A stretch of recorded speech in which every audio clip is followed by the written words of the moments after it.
જીવદયા ફાઉન્ડેશન દ્વારા હાથીદરા જંગલમાં કીડિયારું પૂરવાનો પ્રોગ્રામ રાખેલ. તારીખ 14/4/2024ના રોજ બપોરે 3 વાગે પાલનપુરથી હાથીદરા જંગલ વિસ્તારમાં જીવદયા ફાઉન્ડેશનના પ્રમુખ ઠાકોરદાસ ખત્રીના સહયોગથી કેડી માટે કીડિયારું પૂરવામાં આવ્યું. સૂકા નારિયેળ લઈ તેમાં હોલ કરી ભેજ વગરનો ગોળ, ખાંડ, દેશીથી મિક્સ વાળો લોટ ભરીને કીડી માટે કીડિયારું બનાવવામાં આવે છે. કીડીને કીડિયારું પૂરવાથી કરજ ઓછું થાય છે અને 7 પેઢી શ્રીમંત બને છે.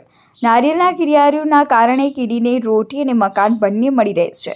નારિયેળ ઉપર કાણું પાડીને કીડિયારું પુરાવવામાં આવે છે. બાદમાં વૃક્ષ નીચે વખોળમાં મૂકતા કીડીઓ તેની અંદરથી ખોરાક લે છે.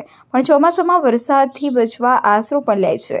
વ્યક્તિને ભોજન આપીએ તો તે અંદરથી આપણને આશીર્વાદ આપે છે. તો તેવી જ રીતે જ કીડિયારુને કણ નાખવામાં આવે તો તે પણ આપણને આશીર્વાદ આપે છે.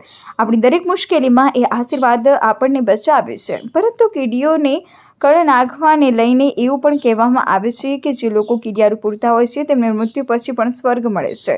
જીવદયા ફાઉન્ડેશન દ્વારા પ્રેમી ઠાકોરદાસ ખત્રીના સહયોગથી કીડિયારું પુરાવવામાં આવ્યું. આ સેવા કાર્યમાં જીવદયા પ્રેમી ઠાકોરદાસ ખત્રી, કાર્તિક ખત્રી, પરાગભાઈ સ્વામી, અભય રાણા સેવા કાર્યમાં સહયોગી બન્યા.